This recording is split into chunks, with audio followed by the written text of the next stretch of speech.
బేతాళ తంత్రం. స్పిరిట్స్‌కి అందరికీ రాజు బేతాళుడు అనమాట. బేతాళ మంత్రం చేసిన, శ్మశాన కాళీ మంత్రం గానీ, ఇవి చేస్తే దర్శనం ఇస్తారు. ఏం లేదు జస్ట్ 41 డేస్ చేస్తే చాలు దర్శనాలొస్తాయి. కాకపోతే మనము చూసి తట్టుకునే కేపబిలిటీ అందరికుండదు. బాగా ధైర్యస్తులుంటారు కదా! వాళ్ళ దగ్గర తాంత్రిక్ ప్రాక్టీసెస్ తీసుకొని ఉజ్జయిని గానీ, కాశీ ప్లేసెస్‌లో అక్కడ అలో చేస్తారు. ఇక్కడెక్కడన్నా చేస్తే అబ్బో! ఏదో క్షుద్రం చేస్తున్నారని తీసుకెళ్ళి పోలీస్ స్టేషన్‌లో ఏస్తారనమాట.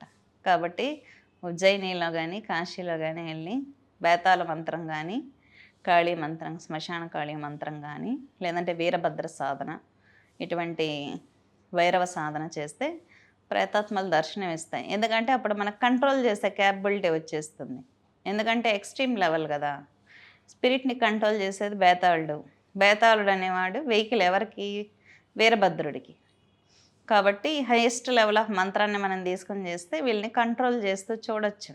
కానీ మనకు ధైర్యం ఉండాలి. ఏంటంటే షాక్ లాగా ఉంటుంది. సడెన్ షాక్‌లా. సడెన్‌గా దర్శనం ఇస్తాయి కదా! మన జీవితంలో ఎప్పుడూ చూసుండం.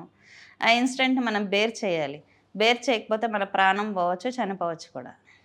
కాబట్టి కొన్ని ప్రికాషన్స్ తీసుకొని ధైర్యస్తులు మాత్రం చూడాలనుకుంటే సాధనలు చేసుకోవచ్చు. మన తంత్రంలో దానికి సంబంధించిన వాస్ట్ ఆఫ్ సబ్జెక్ట్ అవైలబుల్‌లో ఉంది.